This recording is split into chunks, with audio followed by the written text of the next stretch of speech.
La couche classique hamac est une couche TE2 ou tout en deux, c'est-à-dire qu'elle se compose de deux parties distinctes. On a d'abord la partie qui absorbe, donc l'insert ou l'absorbant, et ensuite la partie imperméable.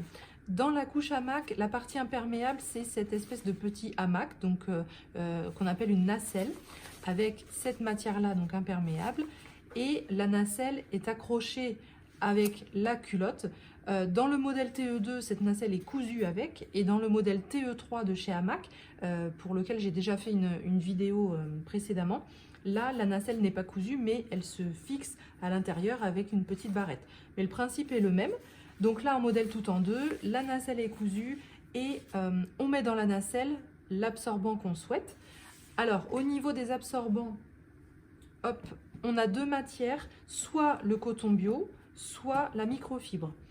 Et en forme, on a deux formes, soit l'absorbant, encore on a même une troisième forme puisque depuis peu ils ont sorti des langes à plier, mais c'est le même principe. Là du coup c'est un insert qui se plie en trois, et une autre forme c'est l'espèce de forme papillon comme ça, qui est l'insert qui est prévu plutôt pour la nuit, et donc il se plie d'abord en deux et encore en deux, de façon à faire 4 épaisseurs de tissu. Je vais revenir dessus, même s'il y a un insert spécial nuit. Je trouve personnellement que c'est un modèle qui est plutôt très performant pour la journée, mais un petit peu moins pour la nuit. Mais bon, je vais en reparler tout à l'heure. Donc là, concrètement, comment on prépare la couche? C'est assez simple. On choisit l'absorbant qu'on souhaite et on le met dans la fameuse nacelle. Donc sachant que il ne faut pas hésiter à tirer, alors toujours délicatement, mais à bien tirer la couche pour vraiment faire rentrer l'insert. Hop. Donc ensuite, même si ça gondole un petit peu, c'est pas grave, puisqu'après, une fois que ça sera sur bébé, c'est pareil, on continue de bien tirer, ça sera très bien mis. On peut rajouter un voile de protection si on le souhaite, un booster si on a besoin d'ajouter un petit peu plus d'absorption. Au niveau des boosters, il y a maintenant 3 boosters, mais vraiment depuis peu. Les deux principaux, c'était donc booster en microfibre, booster en coton bio, et maintenant il y en a un nouveau qui vient tout juste de sortir, qui est en tencel et microfibre. Donc pour revenir sur les matières, la microfibre, d'une part c'est la seule matière qui ne doit pas être en contact direct avec la peau, donc avec les fesses de bébé. C'est pour ça qu'à chaque fois sur les inserts ou boosters en microfibre, vous avez un petit tissu qui est différent et qui doit être face à la peau de bébé. Pareil sur l'insert donc plus grand, vous avez toujours ce petit tissu tout fin, mais qui permet vraiment d'être face à la peau de bébé comparé à tout le reste qui doit être à l'intérieur de la couche. Après, en termes de rapidité d'absorption, la microfibre est plus rapide que le coton, elle est aussi plus rapide à sécher. En revanche, en termes de capacité d'absorption, c'est le coton qui absorbe plus. Après, c'est le coton qui absorbe plus à grandeur de tissu égale, c'est-à-dire que forcément, là, bon, j'ai pas fait, ceci dit, le test d'absorption, mais il se peut, en principe, que cet insert-là, qui est plus grand que celui-là, soit un peu plus performant en termes de capacité d'absorption. En tout cas, c'est l'idée, puisque c'est l'insert qui sert pour la nuit. Mais voilà, plus on a de tissu, forcément, plus ça va absorber. Mais à grandeur égale, ça reste le coton qui absorbe plus que la microfibre. Et donc du coup, quand bébé naît, quand on a vraiment un nouveau-né, la microfibre ou le coton, peu importe, j'ai envie de dire. Par contre, au fil du temps, plus on aura besoin d'absorption, plus je vous suggère plutôt le coton. Mais après, c'est juste mon avis personnel. Alors, donc, pour préparer la couche, hop, je place l'insert dans la nacelle.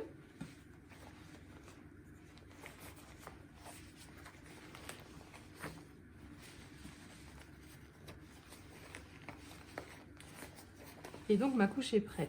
Et donc comme je disais, voilà, le voile de protection éventuellement si on en utilise un. Donc,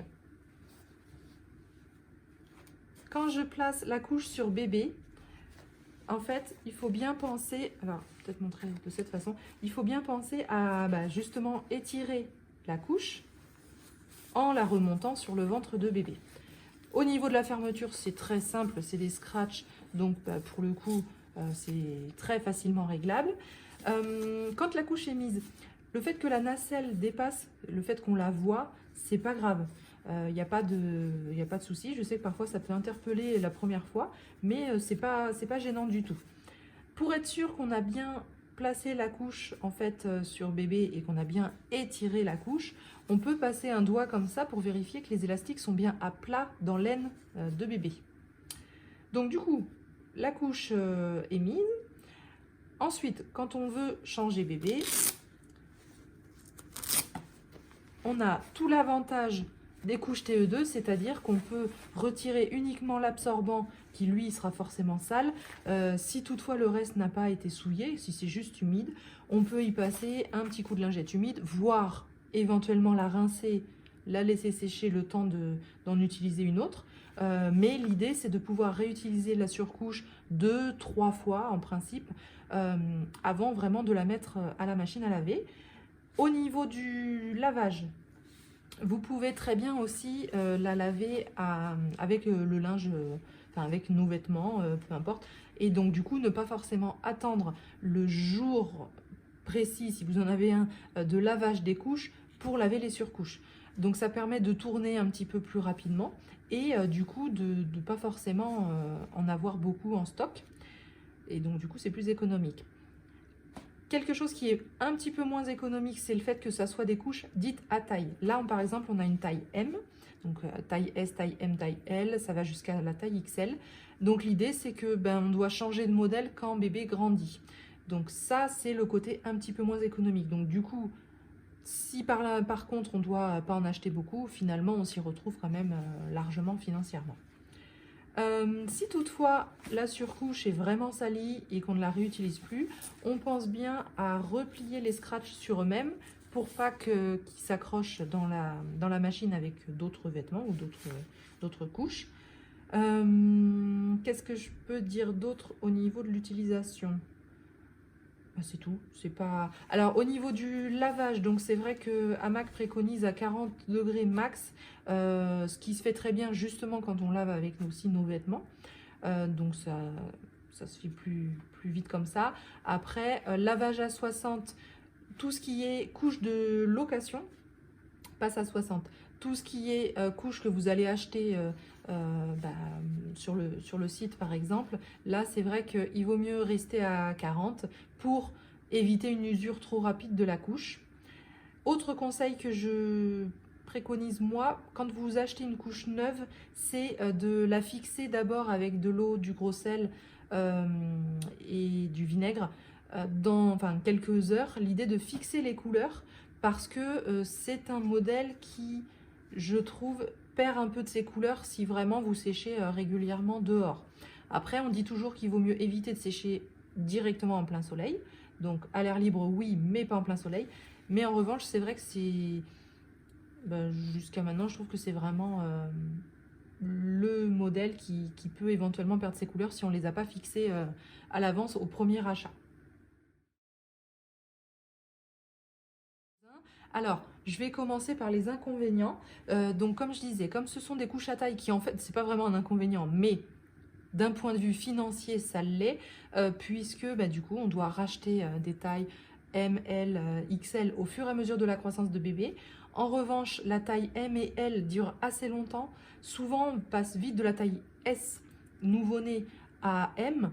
Et M dure quelques mois, et puis d'un coup on se dit oula, faut déjà vite passer à la taille L, mais entre temps bébé se met à faire du 4 pattes, ensuite bébé marche, et finalement des fois fond un petit peu, donc on repasse sur la taille M. Donc en gros, faut pas tout de suite revendre les tailles M si vous en avez, puisque vous pouvez peut-être éventuellement en avoir besoin quelques mois plus tard.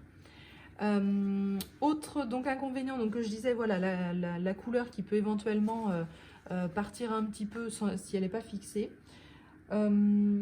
Et après aussi, je trouvais que quand on utilise les couches Hamac dès la naissance, c'est-à-dire donc à un moment où les selles sont beaucoup plus liquides, les selles de bébé, c'est vrai que selon la sensibilité de chacun, Quand c'est du coup un peu liquide et que ça se disperse un petit peu dans la couche, ça a tendance à toucher les élastiques.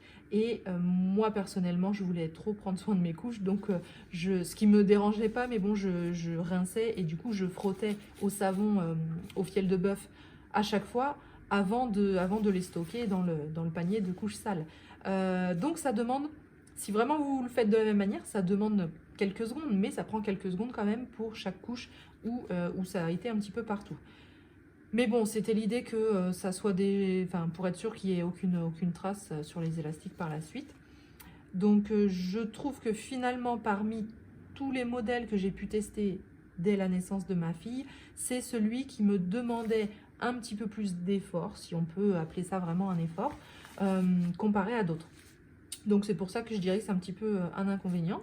Et puis, dans l'ensemble, on va dire que pour le prix, alors le prix qui s'explique par plein de choses, hein, le tissu a été breveté, je vais parler en fait des avantages qui expliquent le prix par la suite, mais le rapport qualité-prix, ce sont des couches de bonne qualité, mais pour autant le fait que voilà, elles peuvent se décolorer, le fait que la nacelle reste quand même assez fragile et que l'ensemble de la couche finalement peut être un petit peu fragile, donc demande un petit peu plus de soin dans l'utilisation, ne pas tirer n'importe comment sur les nacelles, faire attention justement aux élastiques, dans le lavage, ne pas laver trop chaud, etc. Ça fait que le rapport qualité-prix est un petit peu moindre, je trouve. Si je peux dire comme ça. En fait, j'ai du mal à le dire parce que ça reste quand même de très bonnes couches, attention. Mais du coup, je vais passer tout de suite aux avantages, parce qu'il y en a plein. Le premier avantage, alors déjà, donc c'est une couche fabriquée en France, c'est une marque française. Les tissus sont labellisés au Ecotex. Les inserts en coton bio sont même, le coton est labellisé GOTS, donc c'est encore un petit cran au-dessus que au Ecotex. Le tissu de la culotte a été breveté et primé plusieurs fois. C'est un tissu qui sèche très très vite. C'est un peu façon maillot de bain en fait. Et du coup, donc voilà, ça sèche très très vite. Du coup, c'est un modèle, si vous n'avez pas de sèche-linge, que vous avez un petit espace, que vous habitez en gros dans un petit appartement et que du coup vous avez besoin de place, l'idée d'avoir besoin de seulement quelques couches et qui en plus sèche vite, donc vous n'allez pas avoir tout le temps le séchoir à vue, ce modèle-là est génial pour ça. Autre gros point fort, c'est que même si on a un absorbant qui se plie en 3, finalement la couche quand elle est prête, elle est très fine. Et ça, c'est vraiment un gros avantage des couches hamac. Donc voilà, très fine. Alors ce qui s'explique, c'est aussi parce que justement ce sont des couches à taille. Donc souvent les couches à taille sont plus fines que les couches de taille unique. Mais voilà, c'est aussi un gros plus. Et après, ce qui ne gâche rien au plaisir, c'est les différents motifs. Là, c'est une couleur unie, c'est une couche de location. Donc la couleur est elle est déterminée en fonction de la taille de la couche. Par contre, les couches qui sont en vente pour l'achat à l'unité, y a des super beaux motifs, tous plus mignons les uns que les autres. Et mine de rien, c'est un plaisir supplémentaire quand on met une jolie couche sur les fesses de bébé.